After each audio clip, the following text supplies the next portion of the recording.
건강한 삶을 위한 우리 집 두치 TBC 클리닉 건강 365입니다. 오늘 아침도 폭염 경보 문자로 하루를 시작하셨나요? 네. 요즘 밖에 나가면 숨이 턱턱 막히는 더위에다 에어컨 없이는 살 수 없는 이 계절. 네, 여름철 열사병을 시작으로 온열질환주의보가 다시 울리고 있습니다. 오늘도 이 자리 녹화장에 오기 전에 보니까 다들 시원한 음료들을 갖고 들어오더라고요. 맞아요. 네. 시원한 음료 없으면 정말 밖에 못 다닐 정도입니다. 그래요. 이렇게 또 더위만큼 무서운 게 바로 여름철 식중독인데요. 기온이 1도 올라갈수록 식중독 발생 건수도 5.3%나 는다는 연구 결과도 있더라고요. 네. 그래서 이런 여름철에는요, 음식은 무조건 2시간 이내에 섭취. 또 혹여나 음식을 남겼다면 바로 냉장고 안에 넣으셔야 되고요. 무엇보다 제가 여름 필수라는 점 기억해 두셔야겠습니다. 네. 그렇습니다. 만약에 이 무더운 여름에요, 실온의 음식을 잘못 방치했다가는 우리 소중한 음식들이 저 멀리 먼저 휴가 떠나 보낼 수 있으니까 조심하셔야 되고요. 요즘 여름은 정말 뜨겁잖아요. 이런 날씨에는 우리 어르신들뿐만 아니라 아이들도요, 외출을 삼가시는 게 좋습니다. 그렇습니다. 이렇게 여름철이 되면은 우상향 그래프를 그리는 것들이 있는데 바로 치솟는 온도와 휴가를 떠나는 사람들, 더불어서 여름철 온열 질환 때문에 응급실을 찾는 환자들이 아닐까 싶은데요. 그래서 오늘 건강 365에서는 여름철 더욱 조심해야 될 온열 질환 그리고 식중독을 중심으로 그 궁금증을 풀어보도록 하겠습니다. 자, 오늘의 주치입니다. 영남대병원 응급의학과 정한솔 교수와 지금부터 함께하겠습니다. 어서 오세요. 안녕하세요. 네, 안녕하십니까. 영남대학교 병원 응급의학과 전문의 정한솔이라고 합니다. 네. 지난 5월에 출연해 주셔가지고 고압 산소 치료에 대해서 알려주셨고 이제 석 달 만에 다시 이렇게 또 저희가 모셨습니다. 요즘 어떻습니까? 아무래도 그 여름철이다 보니까 이런 온열 질환, 식중독 환자들이 응급실을 많이 찾지 않을까 싶거든요. 네, 확실히 환자 수가 많이 늘고 있습니다. 특히 올여름은 예년에 비해서 기온이 더 빨리, 더 가파르게 좀 상승하는 경향이 있는 것 같습니다. 저희 응급실에도 무더위에 밭일하다가 쓰러지신 어르신, 운동 중에 탈진한 학생, 열사병 증세로 발견된 독거 어르신, 캠핑카나 차량 안에서 열에 노출되신 분들까지 다양한 환자들이 오고 있습니다. 네. 오늘은 이런 열사병을 중심으로 냉방병과 식중독까지 여름철 꼭 알아두셔야 할 건강 위험들을 함께 짚어보겠습니다. 네. 이번 여름도요, 교수님 정말 느끼시겠지만 무더위와의 이제 전쟁이거든요. 너무 덥죠. 그러니까 이 전쟁이 빨리 종결되면 좋겠는데 폭염이 몰고 온 불청객, 우리 온열 질환부터 그러면 본격적으로 한번 살펴볼까요? 온열 질환이 어떤 거예요? 온열 질환은 말 그대로 고온 환경에 노출돼서 생기는 건강 문제를 말합니다. 대표적으로는 땀을 너무 많이 흘려서 탈수와 무기력감이 생기는 열탈진, 근육의 통증성 경련이 오는 열경련, 그리고 가장 위험한 열사병이 있습니다. 이 중에서 열사병은 체온이 40도 이상 올라가고 의식이 흐려지는 응급 상황이라서 즉각적인 조치가 없으면 생명까지 위험해질 수 있습니다. 여름철에 흔히 겪는 단순 피로라고 넘기기 쉬운 증상들이지만 방심했다가는 큰 위험으로 이어질 수 있기 때문에 주의가 필요합니다. 네. 생각할수록 우리 몸이 참 신기한 게 이렇게 더워지면 우리 몸이 알아서 안에서 체온 조절을 해주고 그럼요. 있다는 거거든요. 이런 체온 조절의 일환이 바로 더울 때 나는 땀이라고 합니다. 저는 늘 인중에 땀이 촉촉하게 젖어 있는데 지금도 좀 그래요. 사실 지금도 좀 그런데 네. 몸이 참 신기하네요, 교수님. 네, 우리 몸은 꼭 외부에서 열을 받지 않더라도 세포 대사나 근육 운동을 통해서 끊임없이 스스로 열을 만들어냅니다. 그래서 체온을 항상 일정하게 유지시켜주는 장치가 필요한데요. 우리 뇌의 시상하부라는 곳에서 이 역할을 담당합니다. 더울 때는 피부 혈관을 확장시키고 땀을 흘리기 위해서 열을 밖으로 내보내고요. 추울 때는 몸을 떨게 해서 열을 만들어내는 방식으로 체온을 일정하게 유지를 시켜줍니다. 덕분에 우리 몸은 우리가 특별한 노력을 기울이지 않더라도 네. 한 36.5도 전후로 체온을 유지하게 됩니다. 근데 이제 고온 환경에 오래 노출되면 시상하부에 과부하가 걸리면서 마치 파업을 하듯 기능을 멈추게 됩니다. 그게 바로 열사병입니다. 그래요. 우리가 흔히 이제 날이 더워질수록 어린아이나 고령자는 외출을 자제하라 이런 얘기들을 많이 하는데 특히나 아이들이나 고령자에게 온열 질환이 더 잘 발생하는 이유가 있을까요? 가장 큰 이유는 체온을 조절하는 능력이 떨어지기 때문입니다. 나이가 들수록 땀 분비도 줄어들고 피부 혈관을 확장하는 능력도 떨어져서 체열을 밖으로 내보내는 능력이 약해집니다. 게다가 갈증을 잘 느끼지 못하고 기저질환이나 복용 중인 약물 때문에 탈수나 열사병 증상이 더 빠르고 심하게 나타날 수 있습니다. 반대로 아이들은 아직 체온 조절 시스템이 미숙해가지고 조금만 더워도 이제 체온이 금방 올라가고 쉽게 지치는 특성이 있습니다. 그래서 이 두 연령대에는 보통의 성인에 비해서 조금 더 예민하게 관리를 하셔야 됩니다. 근데 온열 질환이 사실 참 무서운 게 네. 이게 자칫하면 사망에까지 이를 수 있잖아요. 지난 7월이었죠. 한 지역에서도 외국인 노동자가 사망하는 안타까운 일이 발생했잖아요. 네. 근데 궁금해요. 더위가 어떻게 이 사람을 죽음에까지 이르게 하는 걸까요? 네. 온열 질환, 그중에서도 열사병은 단순한 더위 문제가 아니라 생명을 위협하는 응급 상황입니다. 특히 이번 사고처럼 장시간 야외에서 일해야 하는 현장 작업자의 경우에는 직업 특성상 더워도 휴식을 취하기가 어려울 수 있고요. 수분도 제때 섭취하기 힘든 경우가 많아서 더 위험합니다. 고온에 지속적으로 노출이 되면 처음에는 시상 하부가 체온을 조절하려고 애쓰게 되는데요. 이 과정이 계속 이어지고 수분과 전해질 공급도 제때 이루어지지 않으면 어느 순간부터는 체온 조절 기능이 마비되게 됩니다. 그러면 이제 체온이 40도 이상까지 치솟고 뇌를 포함한 심장, 간, 콩팥 같은 주요 장기들도 열에 의해서 손상을 입게 됩니다.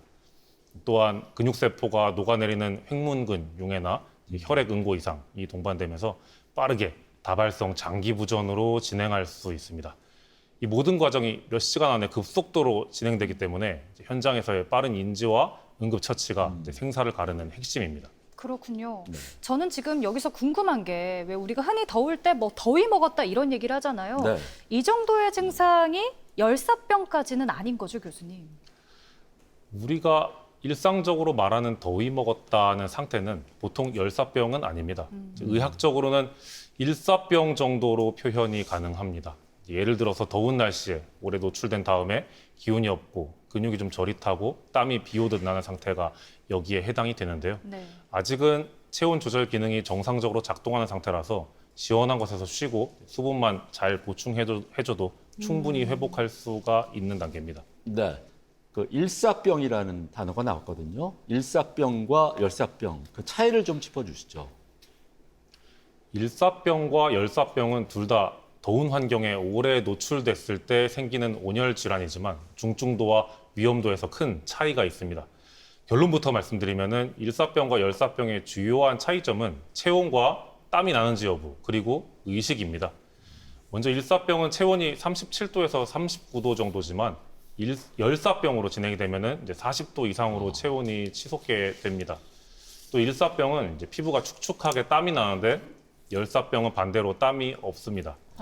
제일 두드러진 차이점은 의식인데요. 예. 일사병과는 달리 열사병은 소리쳐서 말을 걸거나 강한 신체적인 자극을 줘도 전혀 반응이 없는 수준으로 의식이 떨어집니다. 아하. 열사병은 일사병과는 달리 단순히 휴식만으로는 회복이 불가능하기 때문에 즉시 119를 부르셔야 한다는 점을 기억해 두시면 좋겠습니다. 네. 그러면 교수님, 여기 제가 기습 질문 하나 드릴게요. 예. 혹시나 이 일사병이 계속 이어지면은 이게 열사병으로 그러면 뭐 발전할 수 있는 거예요? 네, 맞습니다.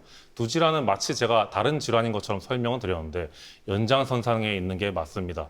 약간 과장해서 표현하자면은 열사병 전 단계가 일사병이라고 말씀드리면 오히려 이해가 쉬울 것 같습니다. 그렇네요. 잘 풀어주셔가지고 네. 이제 이해가 되네요. 네. 그러면 아무래도 이 열사병도 어떻게 보면 온열 질환 중에서 중증 질환이니까 골든 타임을 지키는 게 참 중요할 것 같거든요. 환자분들이 응급실에 가면 치료는 어떻게 이루어지는 거예요? 당연한 이야기지만 빠르면 빠를수록 예후가 좋습니다. 네. 그래도 좀 더 구체적으로 수치를 제시해 보자면은 증상이 발생한 다음에 30분 이내 현장에서 응급처치를 받았거나 아니면 2시간 이내에 병원에 도착했을 때 사망률이 감소하는 것으로 연구되어 있습니다. 치료의 핵심은 체온을 얼마나 빨리 떨어뜨리느냐입니다. 단순한 해열제는 효과가 없고요. 수액을 맞고 찬 물수건이나 얼음팩으로 몸을 식히고 필요하면 특수한 냉각 장비를 쓰기도 합니다. 또 열사병으로 응급실에 오시는 분들은 이미 여러 장기의 기능이 손상된 상태인 경우가 많아서 뇌를 포함한 전신 장기를 보호하고 회복시키는 치료도 병행하게 됩니다. 점점 이제 날이 더워지는 만큼 이 열사병을 발견했을 때 좀 응급처치법을 미리 알아두면 좋겠다 이런 생각을 하는데요. 저는 사실 보통 열이 나면 해열제를 쓰니까 온열 질환에도 도움이 되지 않을까 생각을 했는데 앞에서 교수님이 해열제가 그렇게 도움이 되지 않는다라고 얘기를 해주셨어요. 열사병의 열은 감기처럼 체내 염증반으로 생기는 열이 아니라 외부의 고온에 의해서 몸이 과열된 상태입니다. 그렇기 때문에 해열제를 써서는 효과가 거의 없고 네. 오히려 약물 부작용만 유발할 수 있습니다. 열사병에서 응급처치에서 가장 중요한 건 열을 물리적으로 식혀주는 겁니다. 의심 환자가 발견되시면 즉시 시원한 곳으로 그늘이나 실내로 환자를 옮기시고요. 옷을 느슨하게 풀고 얼음팩이나 젖은 수건으로 목 주변, 겨드랑이, 허벅지 안쪽 같은 혈관이 많이 지나다니는 부위를 집중적으로 식혀주시는 것이 좋습니다. 가능하다면 선풍기를 틀고 물을 뿌려주는 것도 좋은 방법입니다. 네. 의식이 있다면 물을 먹여주시면 제일 좋은데요. 이미 의식이 없을 정도로 악화된 상태라면 억지로 물을 먹이시면 오히려 위험하니까 절대 피하셔야 됩니다. 그렇군요. 의식이 없을 경우에는 물을 억지로 먹여서는 안 된다. 꼭 좀 명심을 해야 될 것 같습니다. 이런 그 온열 질환이 생기기 전에 우리 몸에 나타나는 그 어떻습니까? 위험 신호도 분명히 있을 것 같거든요. 예. 어떤 신호들이 있을까요? 열사병은 갑자기 쓰러지는 것처럼 보이지만 그 전에 우리 몸이 여러 가지 위험 신호를 보냅니다. 그거를 열 스트레스 증상이라고 하는데요. 네. 대표적으로는 머리가 띵하고 메스껍고 입맛이 없어집니다. 온몸에 기운도 없고 땀도 잘 안 나거나 두근거리고 숨이 차고 쥐가 날 것 같은 느낌도 생기게 됩니다. 이런 증상들이 나타난다면 몸이 더 이상 열을 감당하지 못하고 있다는 경고 신호이기 때문에 즉시 시원한 곳으로 이동해서 휴식을 취하고 물이나 이온 음료를 섭취해 주시는 것이 좋습니다. 단 구토 증상이 있을 정도로 심하면은 가정에서 스스로 치료하기보다는 응급실로 오시는 게 안전합니다. 이런 초기 신호를 놓치고 방치하게 되면은 일사병이나 열사병으로 빠르게 악화될 수 있기 때문에 주의가 필요합니다. 네, 특히 요즘처럼 덥고 습한 날씨에는요. 특히나 운동할 때도 더욱더 조심을 하셔야 됩니다. 건강을 챙기려다가 오히려 건강을 잃을 수가 있거든요. 교수님, 운동하다가 열 경련을 일으키는 분도 있다고 하던데 이게 어떤 질환인가요? 주로 허벅지나 종아리 같은 큰 근육에서 갑작스런 경련이 나타나는데요. 주된 원인은 수분과 전해질의 과도한 손실 때문입니다. 운동 중에 물 섭취가 부족했거나 아니면 반대로 물만 과도하게 드신 경우에는 체내 전해질 농도가 희석이 되면서 근수축에 장애가 생기고 근경련을 유발하게 됩니다. 이런 경우에는 운동을 즉시 중단하셔야 됩니다. 저는 사실 그 운동을 안 하는 이유가 이제 경련이 일어날까 봐 사전에 이게 차단하는 그냥 안 하시는 예방해서 거잖아요. 맞아요. 핑계 댄 거예요. 그 넘어가 주세요. 알겠습니다. 그런데 진짜 운동 좋아하시는 분들은 교수님 보면은 막 경련 일어나잖아요. 갑자기 그러면 어디에서 스프레이 같은 걸 꺼내가지고 막 뿌려주시기도 하고 맞아요. 자기 몸에 뿌리기도 하고 또 그렇게 운동하거든요. 네네. 근데 이게 효과가 있는 거예요. 아마 쿨링 스프레이를 말씀하시는 것 같습니다. 예. 축구 선수들이 다리에 경련이 생기면은 쿨링 스프레이 뿌리는 거를 뭐 TV에서라도 본 적이 있으실 텐데요. 네. 이런 제품들은 즉각 시원해지는 냉각 효과랑 이제 그로 인한 국소 마취 효과를 갖고 있기 때문에 통증의 즉각적인 완화에 도움이 됩니다.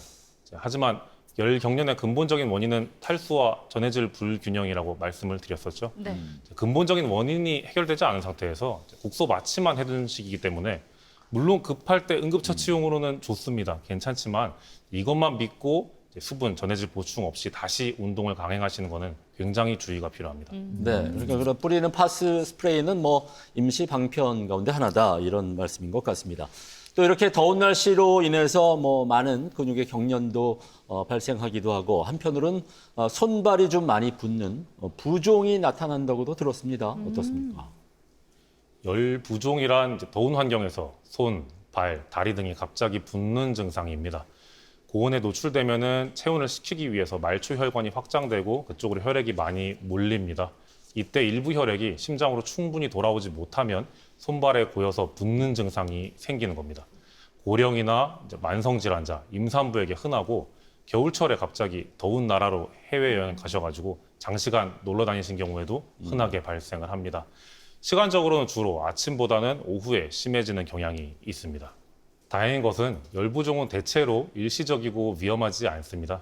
시원한 곳에서 쉬면서 붓는 부위, 예를 들면 다리를 책상 위로 올린다거나 하는 방식으로 심장보다 높은 곳에 두고 냉찜질, 가벼운 마사지를 해주시면 빠른 호전에 도움이 됩니다.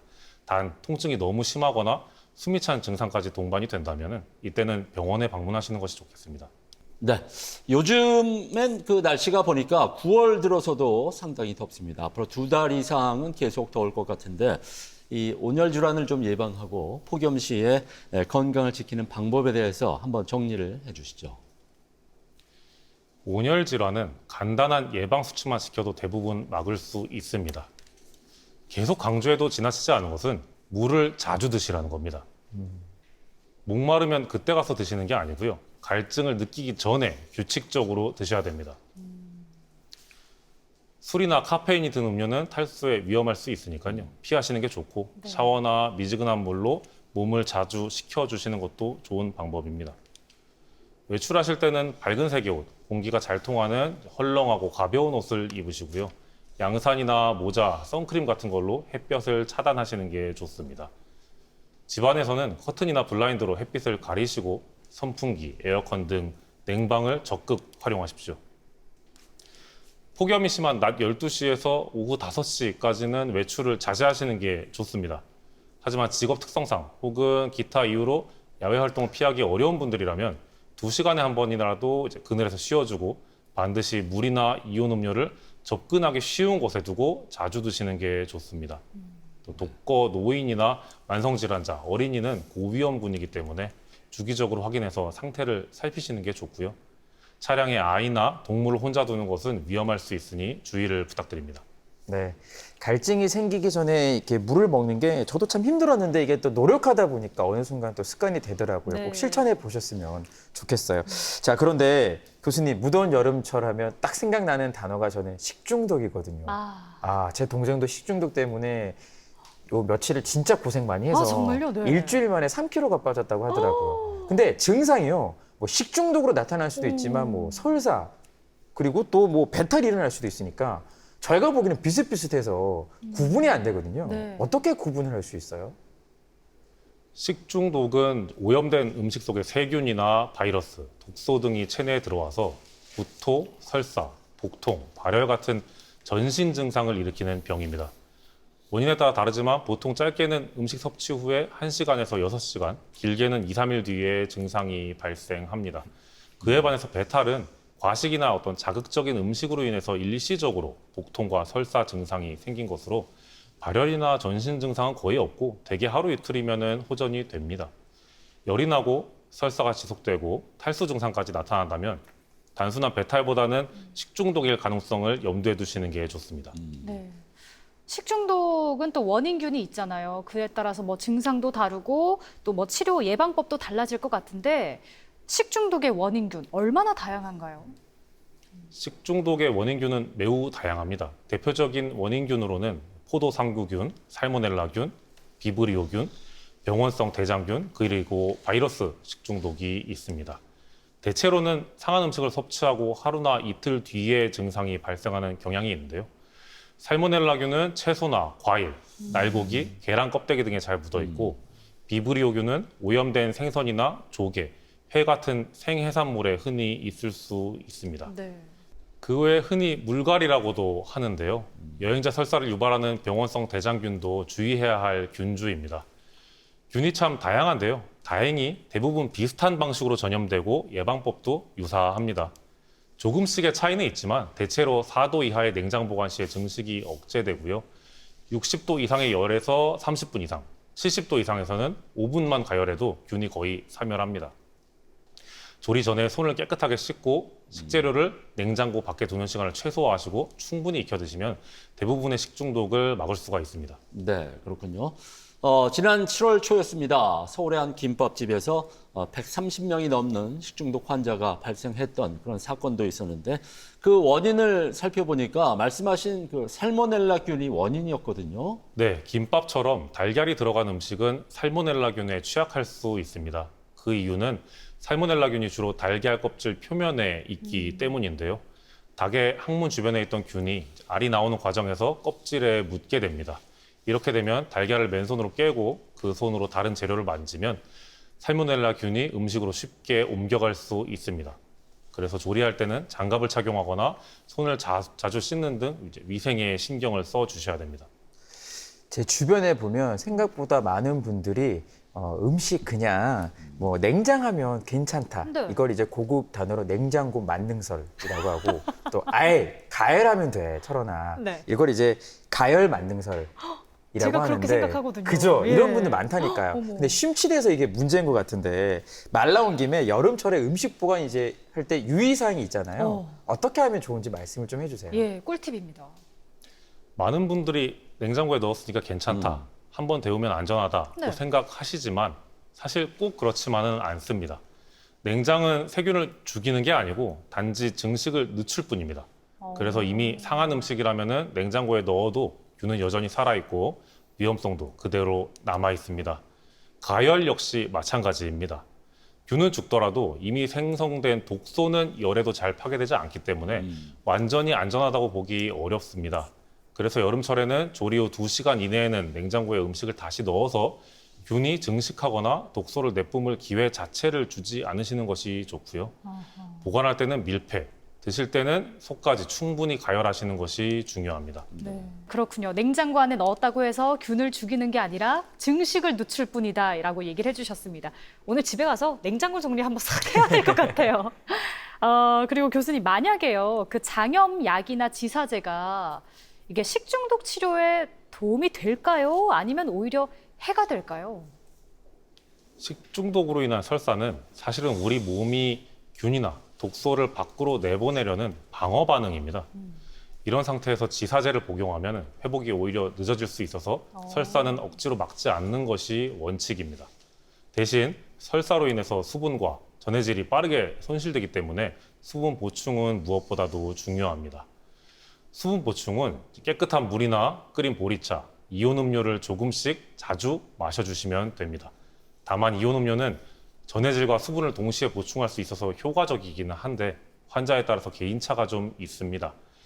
이온 음료에 포함된 당분이 어떤 분들한테는 설사를 오히려 악화시키기도 하거든요. 그래서 드셔보시고 설사나 보통이 더 심해지면 중단하시는 것이 좋습니다. 또 아플 때일수록 잘 먹어야 된다는 생각 때문에 오히려 평소보다 과하게 식사를 하시는 분도 맞아요. 네, 그래야 된다고 생각을 하잖아요. 계신데요.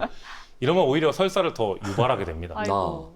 그래서 처음에는 미음이나 바나나, 삶은 감자처럼 기름기 없고 부드러운 음식부터 시작하시고 차츰 회복이 되면 두부나 익힌 채소, 생선 같은 것을 하나씩 반찬으로 추가하시면 됩니다. 근데 사실 식중독은 뭐 살다 보면 한 번씩은 걸릴 수 있다고 저는 생각을 하거든요. 안 네. 걸리면 제일 좋겠지만. 그렇죠. 근데 그러다 보니까 이거 병원 가야 되나? 되게 고민될 때가 있거든요. 교수님, 식중독 때문에 병원을 정말 가야 될 일이 있고 아니면 병원까지는 안 가도 되는 경우도 있을 것 같거든요. 어떻습니까? 병원에 꼭 가야 하는 식중독은 크게 5가지 증상으로 요약할 수 있습니다. 첫째로는 38도 이상의 고열이 지속되는 경우, 둘째는 설사에서 피가 섞여 나오는 경우, 셋째는 모통이 너무 심하고 배가 단단하게 뭉치는 경우, 넷째는 물을 마시면 바로 구토가 나와서 하루 이상 물을 못 드신 경우, 네. 마지막으로는 소아나 고령자의 경우입니다. 여기 해당되시면은 가까운 의료기관으로 방문하시는 것을 추천드립니다. 네. 여름철 누구나 걸릴 수 있지만은 중증일 경우 생명을 위협할 수도 있는 온열 질환과 또 식중독에 대해서 함께 알아봤습니다. 마지막으로 우리 시청자분들께 당부의 말씀 부탁을 드리겠습니다. 식중독은 사실 우리가 일상 속에서 조금만 신경 써도 충분히 예방할 수 있는 질환입니다. 꼭 기억해 두셔야 할 핵심 수칙만 간단히 정리해드리면요. 첫째, 날 음식을 피하고 중심까지 충분히 익혀 드십시오. 둘째, 조리 전, 식사 전, 외출 후에는 꼭 손을 씻는 습관, 가장 기본이자 가장 중요한 예방법입니다. 셋째, 칼, 도마는 육류용과 채소용을 구분해서 사용을 하시고, 넷째로 수세미는 자주 교체하거나 일회용을 쓰시고, 행주는 자주 삶고, 고무장갑은 한 달에 한 번은 교체해 주십시오. 네. 마지막으로 손에 상처가 있을 때는 생고기나 해산물은 직접 만지지 않는 게 안전합니다. 감염 위험도 있고 음식까지 오염시킬 수 있습니다. 이 정도만 지켜주셔도 이번 여름 식중독 걱정 없이 건강하게 보내실 수 있지 않을까 생각이 듭니다. 네, 알겠습니다. 철저한 위생관리 우리가 함께 꼭 기억을 해뒀으면 좋겠습니다. 지금까지 영남대병원 응급의학과 정한솔 교수와 함께했습니다. 도움 말씀 감사드립니다. 고맙습니다. 고맙습니다.